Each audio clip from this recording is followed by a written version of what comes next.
Friends, আগের সেশনে participle, বিশেষত প্রেজেন্ট পার্টিসিপল এবং জেরান্ডকে আমরা কিভাবে আলাদা করব, কিভাবে চিনব, সেটা নিয়ে আলোচনা করতে গিয়ে বলেছিলাম যে আজকের সেশনে আমরা টাইপস অফ জেরান্ড বা ফর্মস অফ জেরান্ড নিয়ে আলোচনা করব। এবং এই টাইপস অফ জেরান্ড বা ফর্মস অফ জেরান্ডের মধ্যে কিছু ফর্ম আছে যেগুলো অ্যাডভান্স ইংলিশ সেন্টেন্স গঠনে আমাদের কাজে লাগে। ওকে, সিম্পল সেন্টেন্স থেকে আমরা এগুলোকে কিভাবে অ্যাডভান্স লেভেলের ব্যবহার করতে পারি। দেখুন, মোটামুটি জেরান্ডকে এখানে 4 ভাগে ভাগ করা যায়। দুটো সিম্পল জেরান্ডের মধ্যে পড়বে এবং বাদবাকি দুটো পারফেক্ট জেরান্ডের মধ্যে পড়বে। সিম্পল জেরান্ডের মধ্যে অ্যাক্টিভ প্যাসিভ আছে, পারফেক্ট জেরান্ডের মধ্যেও অ্যাক্টিভ প্যাসিভ আছে, কিন্তু এর মানে এই নয় যে পুরো সেন্টেন্সটাই অ্যাক্টিভ ভয়েসে কিংবা পুরো সেন্টেন্সটাই প্যাসিভ ভয়েসে থাকবে, শুধু জেরান্ডের পার্টটুকু কখনো অ্যাক্টিভ কখনো প্যাসিভ। ওকে, তাহলে সিম্পল এর মধ্যে কি আছে? অ্যাক্টিভ। এটা হচ্ছে মোস্ট কমন যে ফর্ম, যেটা আমরা জেনে এসেছি, যেটা প্রায় ব্যবহার করা হয় ভার্বের সঙ্গে আইএনজি যোগ। এর সিম্পল জেরান্ডের মধ্যে প্যাসিভ কি আছে? বিং প্লাস V3, অর্থাৎ ভার্বের থার্ড ফর্ম বা past participle. Simple gerund active এবং প্যাসিভ। পারফেক্ট জেরান্ডের মধ্যে অ্যাক্টিভ কি আছে? Having plus V3, having plus ভার্বের থার্ড ফর্ম, এবং passive having been plus V3, having been plus ভার্বের থার্ড ফর্ম। তাহলে প্রথম থেকে শুরু করি। Verb plus ING. সিম্পল জেরান্ডের মধ্যে অ্যাক্টিভ ভার্ব প্লাস আইএনজি, যেটা কমন ফর্ম, সেটা নিয়ে শুরু করি। এটা বেশি উদাহরণ দেব না, যেহেতু এটা নিয়ে আমরা প্রায় চর্চা করি। সিম্পল হচ্ছে জেরান্ডের মধ্যে ফার্স্ট যে টাইপটা আছে সেটা। এটা কখন ব্যবহার করা হয়? যে কোনো কাজ বা অভ্যাস বোঝায়, তাই না? আমরা জেনেছি জেনারেল আইডিয়া বোঝায়, সাধারণ একটা ধারণা দেয়, যে কোনো কাজ বা অভ্যাস বোঝাতে পারে। Eating fast food is unhealthy. Eating fast food অর্থাৎ ফাস্ট ফুড খাওয়া হলো স্বাস্থ্যের পক্ষে ক্ষতিকারক। এবার দেখুন, এখানে আমরা আগেই জেনেছি ইটিং ফাস্ট ফুড, এটা পুরোটাই কি হবে? জেরান্ড হবে, জেরান্ড ফ্রেজ। ওকে, ইটিংটা মূল হচ্ছে জেরান্ড এবং এটা পুরোটাই জেরান্ড ফ্রেজ। এবার দেখুন, এটাকে কোন একটা কাজ বা অভ্যাস হিসাবে ব্যবহার করা হয়েছে, নাউনের কাজ করছে এবং একটা সাধারণ আইডিয়া দিচ্ছে। ওকে, এখানে যদি আমরা ফাস্ট ফুডটা তুলে দিই, ইটিং ইজ আনহেলদি, এটাও কিন্তু জেরান্ড হচ্ছে। ওকে, আর একটা এরকম, এটা নিয়ে বেশি আলোচনা করব না, অকারণ সময় নষ্ট হবে, যেহেতু আগে আলোচনা করেছি। এটা দেখুন এরকম আর একটা,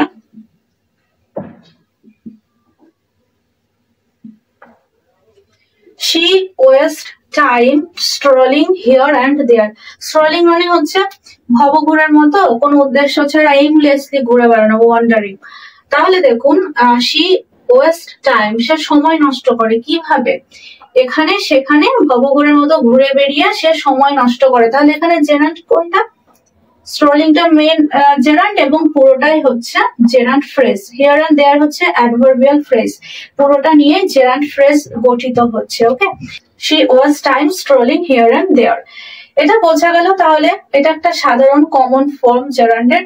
এবার আমরা প্যাসিভটা দেখি। সিম্পল জেরান্ডের প্যাসিভ আমরা কি করে করব? ফ্রেন্ডস দেখুন, এখানে কিছু সেন্টেন্স আছে, সবগুলো শেষে বিং প্লাস ভার্বের থার্ড ফর্ম আছে, তাই না? He enjoys being praised, I love being invited বা আই ডিসলাইক বিং চিটেড। তো এই সেন্টেন্স গুলো হলো সিম্পল জেরান্ডের প্যাসিভ ফর্মে বিং প্লাস V3, অর্থাৎ এটা প্যাসিভ জেরান্ড, সিম্পল প্যাসিভ জেরান্ডের উদাহরণ। ওকে, তাহলে বিং প্লাস V3। তাহলে সিম্পল প্যাসিভ জেরান্ডটা কি? সিম্পল প্যাসিভ জেরান্ডটা হলো সাবজেক্ট যখন নিজে কাজ করে না। দেখুন, he enjoys, they hated, I love, he avoided, I dislike, এগুলো হচ্ছে, এগুলো মূল ভার্ব আছে, এগুলোর কথা বলছি না।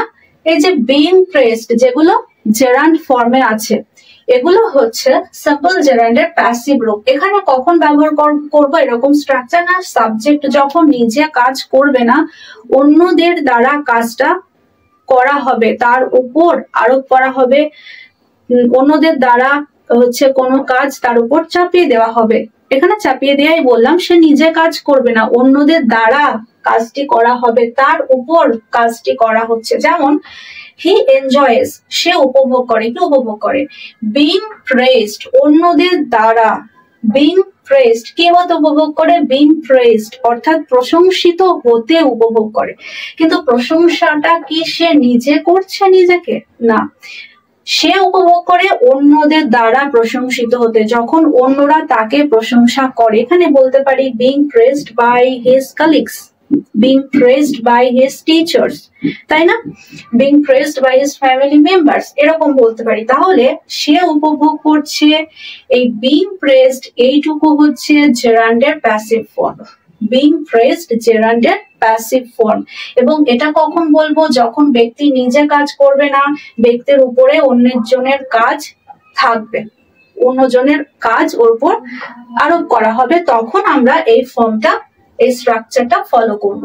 আই লাভ বিং ইনভাইটেড, আমি পছন্দ করি আমন্ত্রিত হতে। তাহলে আমি নিজেকে আমন্ত্রণ জানাচ্ছি না, অন্যরা আমাকে ইনভাইট করছে, সেই অন্যরা আমাকে ইনভাইট করবে, এটাকে আমি ভালোবাসি, পছন্দ করি। আই ডিসলাইক বিং চিটেড, আমি কি অপছন্দ করি, অন্যদের দ্বারা চিট হতে আমি অপছন্দ করি, অন্যরা আমাকে চিট করবে, এটা আমি অপছন্দ করি। তাহলে বিং চিটেড এটা জেরান্ডের passive form, simple passive gerund, simple passive gerund. Okay, বোঝা গেল তাহলে এইটুকু। এবার আসি পারফেক্ট জেরান্ড অ্যাক্টিভে কি আছে, অর্থাৎ হ্যাভিং প্লাস V3। ফ্রেন্ডস, এখানে পারফেক্ট জেরান্ড, পারফেক্ট অ্যাক্টিভ জেরান্ডের উদাহরণ আছে তিনটে। পারফেক্ট অ্যাক্টিভ জেরান্ড সেটা কি, এর হচ্ছে structure having plus V3, having broken, having light, having beaten. এটা হচ্ছে উন্নত সেন্টেন্স, এগুলো হচ্ছে সব উন্নত সেন্টেন্স। দেখুন কিভাবে উন্নত সেন্টেন্স সেটাও বলবো।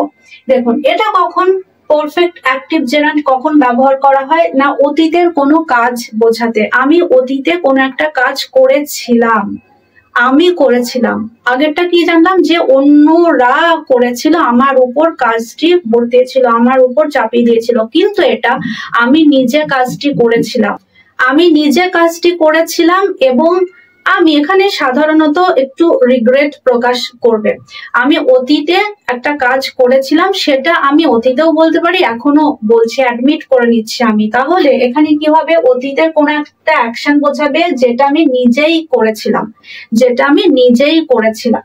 কিভাবে দেখুন, I apologized for having broken the glass, আমি ক্ষমা চেয়ে নিয়েছিলাম কিসের জন্য, না গ্লাসটা ভাঙার জন্য। তাহলে এখানে এই যে having broken the glass, having broken the glass এটা হচ্ছে জেরান্ড আছে, হ্যাভিং ব্রোকেন দ্য গ্লাস।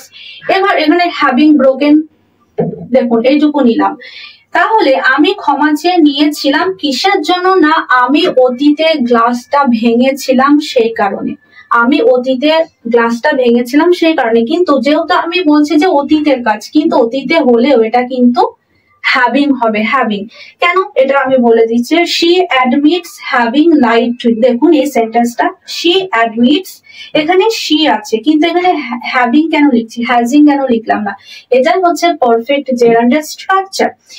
এইটা she admits having lied to, সে মেনে নিচ্ছে, অ্যাডমিট করে নেয় যে সে তোমাকে মিথ্যা বলেছিল, হ্যাভিং লাইড মানে বলেছিল, অতীতে তোমাকে মিথ্যা বলেছিল। এবার এটাকে যদি আমরা সাধারণ পাতি সেন্টেন্স গঠন করি তাহলে এরকম হবে, she admits that she has lied to you।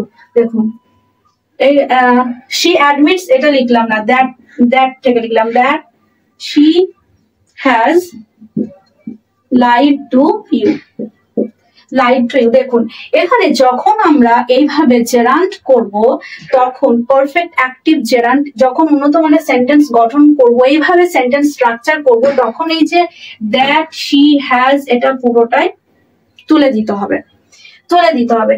তাহলে এখানে কি হলো, এখানে that she has তুলে দিয়ে আমরা এইভাবে জেরান্ড করতে পারি, having lied, she admits having lied to you। এখানে লাইট যখন লিখবো তখন টু প্রেপোজিশন আমাদের বসাতে হবে। ওকে, she admits having lied to you, অর্থাৎ সে অ্যাডমিট করে নেয় যে সে তোমাকে মিথ্যা বলেছিল, সে অতীতে মিথ্যা বলেছিল, সে নিজে কাজটি করেছিল, মিথ্যা বলার কাজটি করেছিল।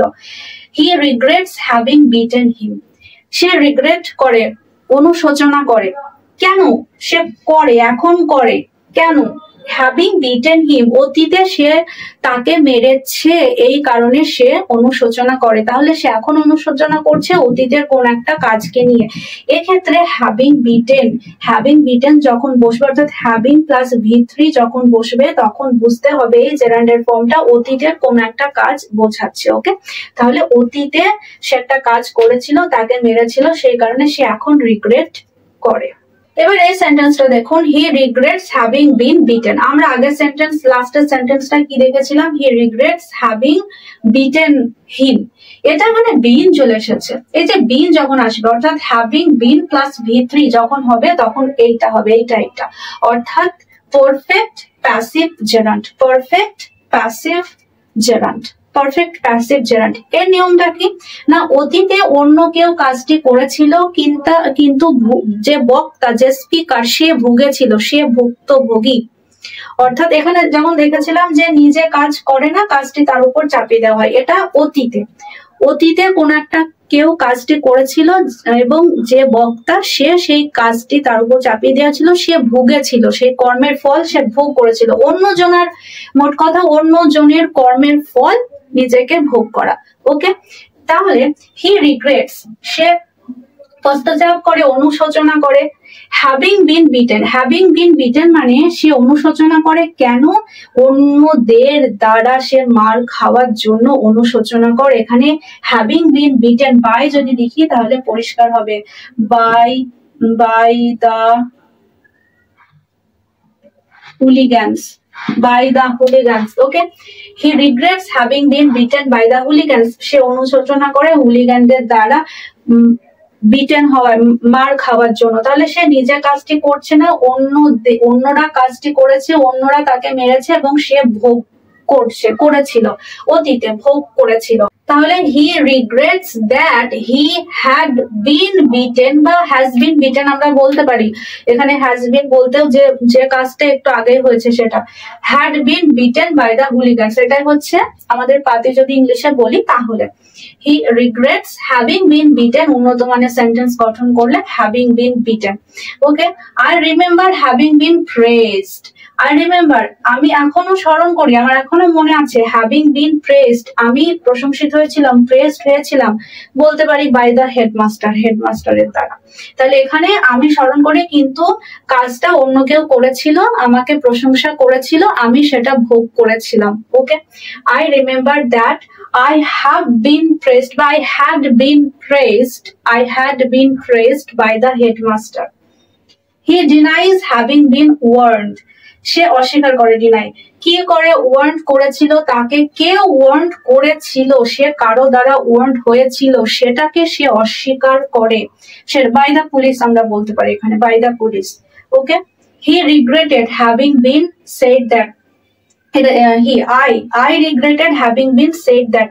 এটা অন্য কেউ বলেছিল, সেজন্য আমি অনুশোচনা করেছিলাম। এটা কিন্তু দেখুন, I regretted having been said that, এটা মানে এই নয় যে আমি বলেছিলাম বলে আমি অনুশোচনা করছি। এখানে যদি আমরা বিন কেটে দিতাম তাহলে বোঝাতো যে আমি অনুশোচনা করেছিলাম, আমি এই কথাটা বলার জন্য, মানে আমি বলেছিলাম সেই জন্য আমি অনুশোচনা করেছিলাম। কিন্তু I regretted having been said that এর মানে হলো যে অন্যরা বলেছিলাম সেই জন্য আমি অনুশোচনা করেছিলাম। ওকে, I regretted having been said that. ওকে, তাহলে বোঝা গেল এটার মানে হবে, এটা যদি আমরা অন্যভাবে বলি, I regretted that I have been said that by my father. I regretted that I had been said that by my father. Okay, তাহলে ফ্রেন্ডস আজকে আমরা শিখে নিলাম জেরান্ডের যে ভাগগুলো ফর্মস অফ জেরান্ড বা টাইপস অফ জেরান্ড কি করে বানাতে হয় এবং উন্নত মানের কি করে সেন্টেন্স গঠন করতে হয়। সিম্পল জেরান্ডের মধ্যে simple active gerund, simple passive gerund, perfect active gerund, perfect passive gerund. তো আশা করি আর কোনো ডাউট থাকলো না। আর যদি কোনো ডাউট থাকে অবশ্যই কমেন্ট সেকশনে কমেন্ট করে জানাবেন। অন্য দিনের মতোই বলছি, আর যদি ভালো লাগে তাহলে অবশ্যই লাইক করবেন, শেয়ার করবেন। দেখা হচ্ছে পরের সেশনে। ততক্ষণ সবাই ভালো থাকবেন, সুস্থ থাকবেন। Thank you.